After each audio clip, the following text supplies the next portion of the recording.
c'est un fait divers banal qui d'ordinaire reste cantonné à la rubrique des chiens écrasés du journal local.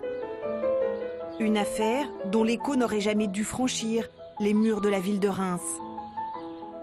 Le 22 juillet dernier, une jeune femme en maillot de bain est agressée par 5 filles à la suite d'une altercation. On est descendu du tram, on est arrivé par là, donc on est descendu par là. Adoum la grande, Zora la petite. 2 copines qui passent leurs après-midi au parc Léo Lagrange avec leurs amis. Ce jour-là, elles croisent Angélique allongée sur l'herbe en short et en haut de maillot de bain. C'était juste là. Donc là, on marchait. Oui, elle a fui en maillot de bain. Voilà, la direction. Voilà, elles sont les 2 principales agresseuses présumées de la jeune femme. Donc là, voilà, on marchait. Ouais. On s'est arrêté là au niveau du poteau. Et j'ai dit, je pourrais pas me mettre en maillot de bain dans un parc public. Et ensuite, de là, elle a dit, la prochaine fois, je me mettrai les seins nus. Donc je me suis avancée à elle, je me suis rapprochée. Et quand Zora elle a vu que je me rapprochais à elle, elle est venue et elles m'ont tous suivie. J'ai demandé à la fille qu'est-ce qu'elle avait dit, donc elle m'a répété ce qu'elle m'a dit à distance.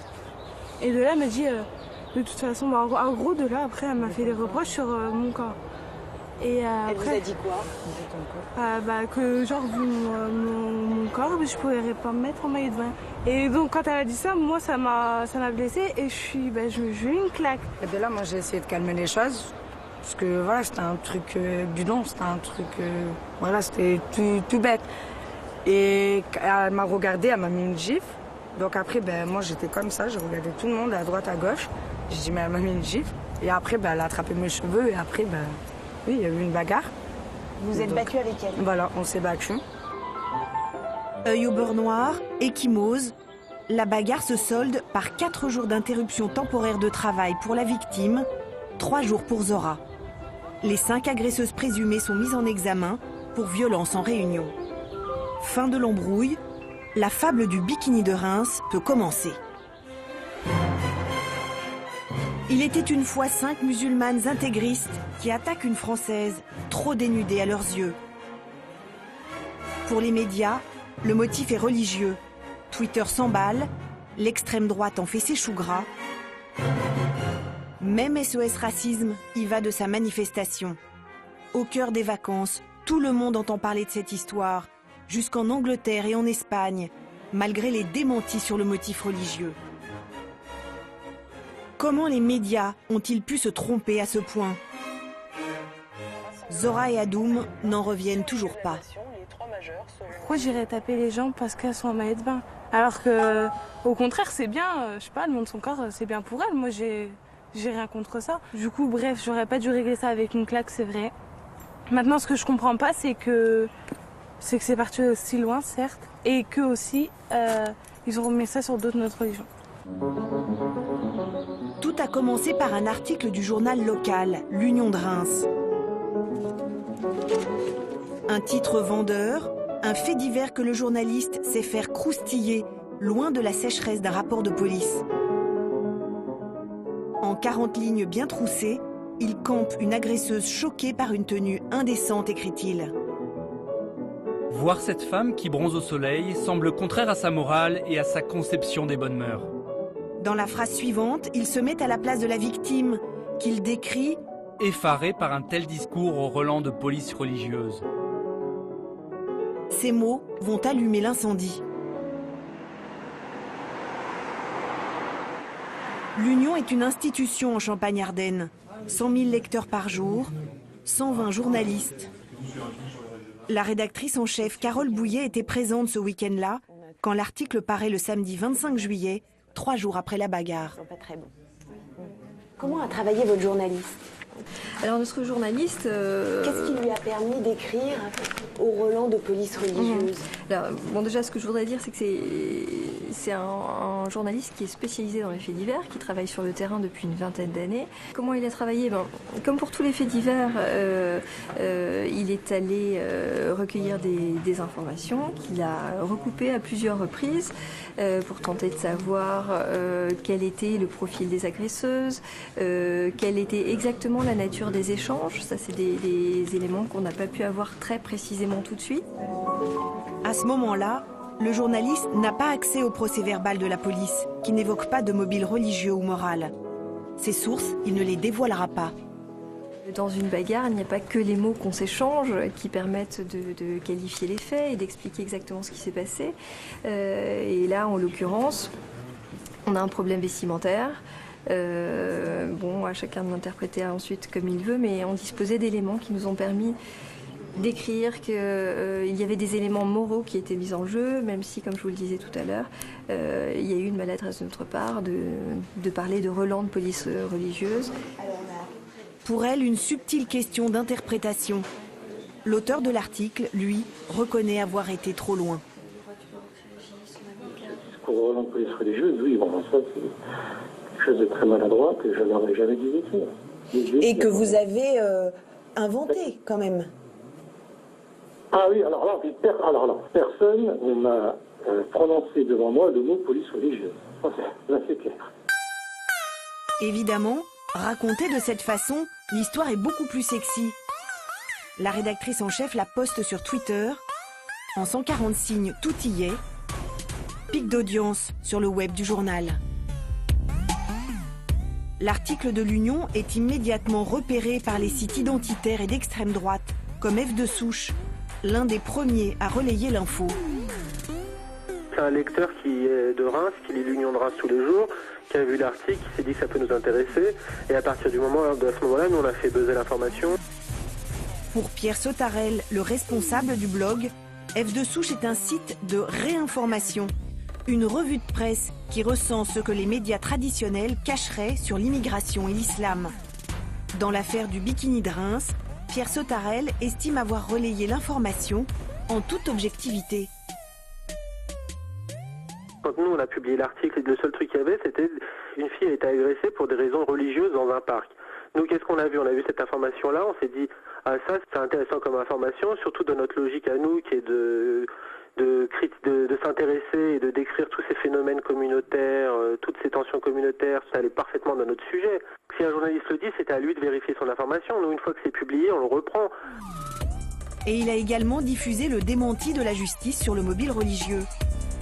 Pourtant, à bien regarder son tweet, ce n'est pas un simple copier-coller de celui de l'Union de Reims. Il ajoute le mot-clé « police religieuse ». L'expression erronée du journaliste de Reims devient l'information principale. Le message est reçu 5 sur 5 par ses 14 000 abonnés, parmi lesquels Franck Guillot. Dans la vie, il est conseil en communication. Politiquement, il est contre l'immigration. Le tweet de Pierre Sautarel, il l'a tout de suite renvoyé à ses 7 000 abonnés, avec une fioriture supplémentaire, à Tracaille. 2 mois après, il reste persuadé que le mobile des agresseuses était forcément religieux. Au début, il disait carrément qu'il pouvait y avoir un motif religieux. C'est ensuite le parquet qui a dit il n'y a pas de motif religieux. Bon, mais ça n'a pas été prouvé. Enfin, je veux dire, Moi, ce que j'avais suggéré, c'est que, pour lever toute ambiguïté, c'est que, par exemple, on publie les prénoms des agresseuses et des agressés. Voilà. Et là, ça aurait levé toute ambiguïté, ça aurait pu lever l'ambiguïté. Mais c'est parce que les agresseuses sont musulmanes qu'elles attaquent quelqu'un pour des motifs religieux. Non, mais si l'agressée n'est pas musulmane, on peut encore là, on n'affirme rien, mais on peut se poser des questions, moi. Et là, par contre... Musulmane, donc suspecte à ses yeux de vouloir imposer la charia à coups de poing. Oui, non, hier, mais l'histoire de Reims n'aurait pas pu dépasser les réseaux d'extrême droite sans l'aide providentielle de SOS Racisme. L'association qui voit dans l'agression de Reims une atteinte aux libertés lance le mot d'ordre « Je porte mon maillot au Parc Léo ». Des milliers de filles se photographient et envoient leurs photos en signe de soutien. C'est un raz-de-marée. À ce moment-là, nous sommes samedi après-midi, quelques heures après la publication de l'article. Le maire de Reims entre dans le jeu. Je condamne fermement cette agression, c'est intolérable dans une ville où on prône quotidiennement le vivre ensemble entre les différentes communautés. Pour les radios et télé d'info continue, c'est le signal du départ. Comme ça, après, je vous fais Le directeur adjoint de la rédaction de BFM TV décide d'envoyer une équipe à Reims. Nous, on va se contenter le dimanche matin de ces propos du maire qu'on considère intéressant à double titre, à la fois parce qu'il est politique, il condamne ce qui s'est passé, et puis que nous, on considère que quand même le maire de cette ville de près de 200 000 habitants en France est quelqu'un d'informé sur ce qui se passe dans sa ville. Oui, cette jeune femme était donc ici sur le... Mais sur place, le journaliste de BFM découvre le dimanche matin une situation confuse et surtout un démenti du procureur. Une agression raciste condamnée par le maire dans une ville de 200 000 habitants, ça a du sens sur une chaîne nationale. Une embrouille entre 6 jeunes filles dans un parc un après-midi de juillet, ça devient rien. Un rien qui vaut tout de même 2 directs avec récit circonstancié de la bagarre. Quitté son groupe d'amis pour venir reprocher à la jeune femme vêtue de son maillot de bain. Et en guise de conclusion, le démenti. Pour l'instant, il est impossible de définir si oui ou non, le motif de cette agression était religieux. En 24 heures, l'affaire du bikini est devenue une info nationale, alors qu'elle a déjà du plomb dans l'aile. Et quand SOS Racisme organise sa manifestation le dimanche midi, les manifestants sont moins nombreux que les journalistes. Un rassemblement pour la liberté à l'initiative de SOS Racisme. Un flop total. Et une erreur que le président de SOS Racisme a dû reconnaître dans une lettre d'excuse. Soit vous êtes accusé de réagir trop vite, soit lorsque vous ne réagissez pas parfois dans la minute qui suit, vous êtes accusé d'être une forme de complice, souvent des menées racistes les plus indignes dans le pays. Donc ça, c'est une difficulté, c'est une forme de pression à laquelle il faut savoir résister, à laquelle, pour le coup, là, il n'y a pas eu de résistance suffisante, puisque ça s'est révélé être une affaire où, typiquement, il aurait fallu attendre un peu avant de pouvoir décider d'une forme d'action. Nous avons pris notre part de responsabilité en disant que nous n'aurions pas dû faire cette manifestation. Ce serait bien que les médias fassent aussi parfois leurs critiques. Ça ferait peut-être un peu de bien. L'affaire du bikini de Reims est en effet un cas d'école. Des journalistes trop pressés et un thème explosif, l'islam. Le premier à avoir appuyé sur le frein, c'est David Perrotin, reporter à BuzzFeed, un site d'information et de divertissement. Avant tous les autres médias, il réussit à joindre l'une des agresseuses. Je lui pose des questions, c'est un témoignage classique, mais elle me dit à plusieurs reprises qu'il n'y a rien de moral ou de religieux dans cette histoire. On est dimanche soir quand il publie le premier article complet sur cette histoire, étayé par le démenti du parquet. En 2 jours, 40 000 tweets ont été échangés, dont 11 000 avec le hashtag de SOS Racisme. Moi, je veux bien qu'on accuse les réseaux sociaux et qu'on dise les rumeurs partent des réseaux sociaux. Le fait est, c'est que dans cette histoire-là, la rumeur n'est pas partie d'un réseau social, n'est pas partie de Twitter, mais elle est partie d'un article, d'un journaliste, d'un média reconnu, légitime, et elle est partie de là. Donc là, et c'est peut-être pour ça aussi que ça prend beaucoup plus d'ampleur. Pour éviter un tel désastre, il aurait fallu que les médias attendent de pouvoir interroger la victime de la bagarre, Angélique. Celle que le journal L'Union décrivait effarée par un discours au relent de police religieuse, s'exprime pour la première fois dans les médias.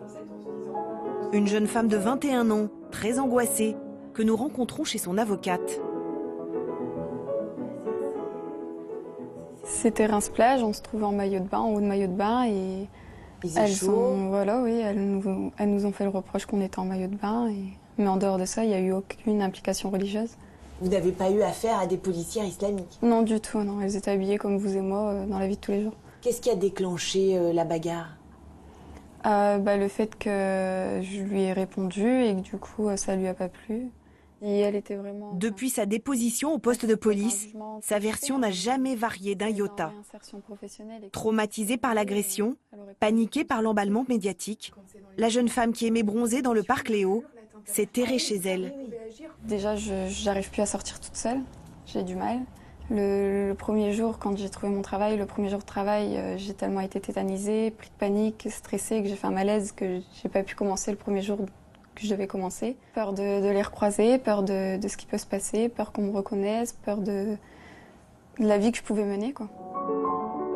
Angélique appréhende le procès qui doit se tenir le 26 octobre prochain. Elle y retrouvera son agresseuse, elle aussi dépassée par cette histoire. Adoum a trouvé du réconfort auprès d'une amie de sa famille qui prépare des gâteaux pour les sans-abri. Donc dimanche 14h30 Adoum. Et sans elle, peut-être qu'à cette heure-ci, je serais pas là, avec les idées noires que j'avais. Vous savez, quand on a un tempérament impulsif, des fois on réfléchit pas à ce qu'on fait. Hein. Puis c'est après qu'on se dit, mince, j'ai fait une bêtise, quoi. Mais c'est toujours après. Puis à 20 ans, on a le droit de faire des bêtises. Comme je vous dis, je redirai, parce que je serai là au procès aussi, c'est une altercation entre filles. Voilà, c'est tout, c'est rien. C'est rien. Je ne comprends pas qu'on puisse avoir fait autant pour une altercation entre nanas.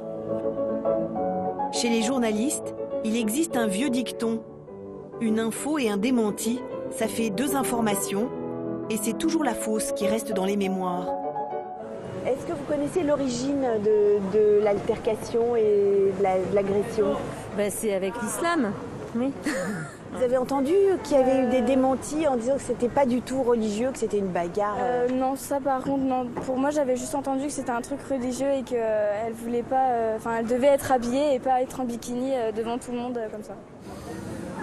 Démenti, non, je pense pas. Non, c'est réel. C'est réel. Pour aller au parc Léo Lagrange de temps en temps, c'est bien réel. Même sur les sites internet ou quoi que ce soit, on a bien vu l'article. Et par contre, on n'a pas trop vu après. Non. Ouais. À Reims, la fable du bikini a encore de beaux jours devant elle.